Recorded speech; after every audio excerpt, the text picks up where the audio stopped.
नमस्कार दोस्तों, मैं हूं रंजीत सिंह और आप देख रहे हैं केज न्यूज। दोस्तों, एक बहुत ही अच्छी खबर उन वीआई के इन्वेस्टर्स के लिए है जो ऊंचले स्तर पे स्टॉक खरीदकर और वीआई में बुरी तरह से फंसे हुए हैं। तो न्यूज निकल कर ये आ रही है कि वीआई जो है लगातार गवर्नमेंट से डिमांड कर रही थी कि कर्ज के बदले इक्विटी वो उनसे ले लें। तो अब सरकार ने उनकी बात को मान ली है और सबसे बड़ी बात कि 10 रुपये पर इक्विटी सरकार वीआई से खरीद रही है। अब जो है सरकार के पास वीआई का 49.9% लगभग 50% इक्विटी हो जाएगी और इसके साथ सबसे बड़ा इक्विटी होल्डर सरकार हो गई। और दूसरा नंबर बात कि कंपनी का जो कर्ज है वो एक झटके में 36,000 करोड़ 2 लाख करोड़ का कंपनी पे कर्ज है। ये चीज आपको ध्यान रखनी होगी। उसमें से लगभग 36,000 करोड़ का कर्ज जो है नीचे आ जाएगी। तो इससे होगा क्या, इस बात पे भी हम डिस्कस करेंगे। इसके रेट कहां तक ऊपर जा सकते हैं, इस बात पे भी डिस्कस करने वाले हैं हम आपके साथ। लेकिन उससे पहले आपसे एक रिक्वेस्ट है कि अगर आप पहली बार हमारे चैनल पे आए हैं तो इस चैनल को सब्सक्राइब कर लें, साथ ही बेल आइकन को भी दबा दें ताकि कोई भी नए वीडियो आए तो सबसे पहले आप तक पहुंचे। तो दोस्तों, जो कर्ज है उसके 36,000, उसमें से 2 लाख करोड़ में से 36,000 जो है करोड़ कर्ज घट जाएंगे। तो इससे फायदा ये होगा कि जो सूद बन रहा था कंपनी का, बहुत ही भारी भरकम सूद था, वो भी वीआई चुका नहीं पा रही थी। तो अब जो है वो सूद बहुत कम हो जाएगा। दूसरा नंबर चीज कि ये गवर्नमेंट की कंपनी हो गई, तो इससे भी बहुत तरह के आगे चलकर कंपनी को सुविधा और रियायतें मिलने वाली हैं।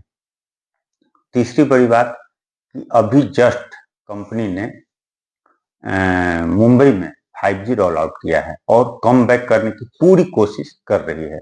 इससे जो है कंपनी का पॉजिटिव व्यू कम बैक करने का साफ साफ दिख रहा है। कंपनी अभी एक पैनी स्टॉक के रूप में, इसका जो स्टॉक है वो एक पैनी स्टॉक के रूप में जाना जाने लगा है। लगभग 6.80 रुपये का भी ये स्टॉक है। तो ये इस स्थिति में अब आने वाले ट्रेडिंग सेशन में आप देखेंगे कि इसमें बहुत अच्छी उछाल आने वाली है। अभी तक नुमाया जो है इसमें 2.5 रुपये का रेट दे रहा था कि वहां तक ये शेयर जाएगी, लेकिन अब मुझे जहां तक लगता है कि ऐसा नहीं होगा। यहां से कंपनी कम बैक करेगी, अपने पुराने जो है हाई वहां तक पहुंचने की कोशिश करेगी। क्योंकि ये न्यूज अपने आप में एक बहुत बड़ी न्यूज है, कंपनी की एक बहुत बड़ी जीत है और कंपनी का एक बहुत ही अच्छा फैसला है।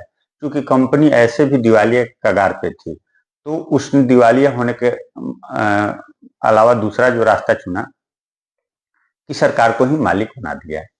अब जिसका मालिक ही सरकार हो, जिस कंपनी का मालिक सरकार हो, जब बीएसएनएल जैसी कंपनी इतने घाटे के बाद आज तक चलती आ रही है, तो वीआई तो फिर भी इसमें सारे प्राइवेट एम्प्लॉय हैं, तो उनको हार्डली प्रेशर होता है वर्क करने का। अगर वो अच्छे काम नहीं करते हैं तो उन्हें बाहर का रास्ता भी दिखा दिया जाता है। ऐसे में बहुत हद तक पॉसिबल है कि यहाँ से वीआई कम बैक कर जाए। और अगर कंपनी ने सही में कम बैक कर दिया, आने वाले अभी बहुत समय लगेगा कम बैक करने में, लेकिन हाँ दिखना शुरू हो जाएगा।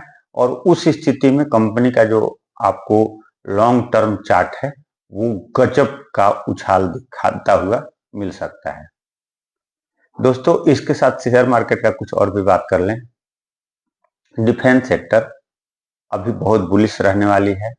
आप डिफेंस सेक्टर में देख चुके होंगे कि 50% तक, 20% से 50%, 60% तक का गिरावट ये सेक्टर दिखाई। लेकिन अभी विथ इन ए वीक 20% का उछाल डिफेंस सेक्टर में देखने को मिला है। तो ये भी सेक्टर आने वाले समय में बहुत ही अच्छी करती हुई देखने को मिलेगी।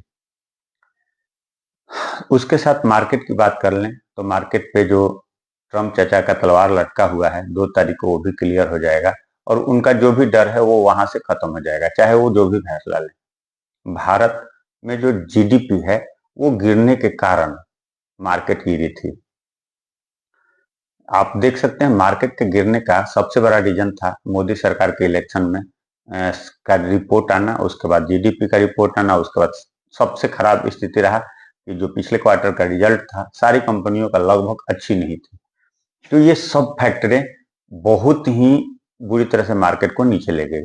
लेकिन जीडीपी क्यों गिरा इसको समझ लेते हैं। तो जीडीपी जो है सरकार लास्ट ईयर में जो है पूरा फोकस अपने इलेक्शन पे देती है, चाहे सरकार कोई भी हो, कांग्रेस हो या बीजेपी हो, पूरी फोकस्ड हो जाती है वो अपने इलेक्शन पे, जिसके कारण जो है बिजनेस पे सरकार का और सरकार जीडीपी पे फोकस्ड नहीं कर पाई। तो इससे जीडीपी लगभग 0.5% से ज्यादा नीचे चला आया था।